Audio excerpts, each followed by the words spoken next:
Hello friends, Sharmi's কিচেনে তোমাদের স্বাগত। এটা আমার একদম নতুন চ্যানেল। আজকে আমি প্রথম রেসিপি শেয়ার করলাম। আশা করছি তোমাদের সাপোর্ট ভালোবাসা আমি পাবো। আজকে রেসিপি নিয়ে চলে এসেছি আমি প্রন রাইস। তাহলে দেখে নি কীভাবে আমি বানাই। প্রথমে চিংড়ি মাছটাকে নুন মাখিয়ে রেখে দেবো। এবার সাদা তেল দিয়ে চিংড়ি মাছটাকে আমি হালকা করে ভেজে নেব। এবার তেল সমেতই আমি তুলে রেখে দেবো। এই তেলটা আমার কাজে লাগবে। আবার আমি সেম কড়াইতে সাদা তেল দিয়ে রসুন কুচিটা একদম ঝিরিঝিরি করে কাটা, দেখতেই পাচ্ছ, আর ঝিরিঝিরি করে একদম লঙ্কা কুচি খুব ভালোভাবে মিশিয়ে নেব। লঙ্কাটা যদি মনে হয় বেশি তাহলে তোমরা কম বেশি করে নিতে পারো। এটাকেও আমি তেল সমেত তুলে রেখে দেবো। এবার আমি ভেজে নেব ক্যাপসিকামগুলোকেও একদম ঝিরিঝিরি করে কেটে সাদা তেলে ভেজে নেব। এটাকেও আমি তেল সমেত তুলে রেখে দেবো। এদিকে আমি ভাত তৈরি করে নিয়েছি, দেরাদুন রাইস 90% আমি কমপ্লিট করে নিয়েছি। এই ভাতটা থেকে আমি অর্ধেক ভাত তুলে রেখেছি। এই ভাতটার হাফ ভাতের মধ্যে আমি প্রথমে দিয়ে দেবো গার্লিক, কাঁচা লঙ্কা আর ক্যাপসিকাম ভাজাটা। তেল সমেতই দেবো, অর্ধেকটা দেবো, পুরোটা নয়। তারপরে আমি দিয়ে দেবো প্রন, সেটাও আমি তেল সমেতই দেবো, অর্ধেকটা দেবো, পুরোটা নয়।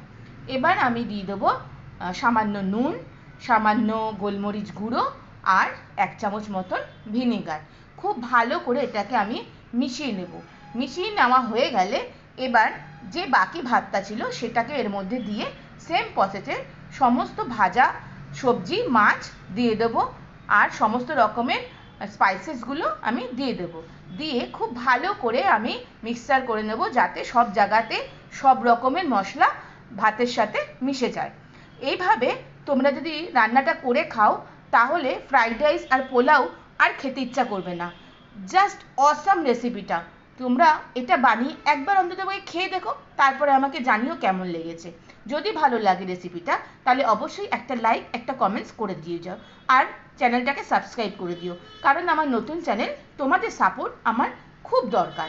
তোমাদের সাপোর্ট পেলে আমি আরও নতুন নতুন রেসিপি এই চ্যানেলে শেয়ার করব। যদি ভালো লাগে অবশ্যই সাবস্ক্রাইব করে যেও আর বেল আইকনটা টিপে দিও। এবার আমি পুরো মিক্সচার কমপ্লিট হয়ে গেছে। এখানে আপনারা দেখে নেবেন নুনটা ঠিক আছে কিনা। এবার আমি এটাকে ঢেকে আমি ঠিক 1 মিনিটের জন্য দমে বসাবো। 1 মিনিটের জন্যই কিন্তু বসাবেন, তার বেশি বসালে কিন্তু নিচের দিকে ভাতগুলো লেগে যেতে পারে। ব্যাস তৈরি হয়ে গেল গরম গরম প্রন রাইস।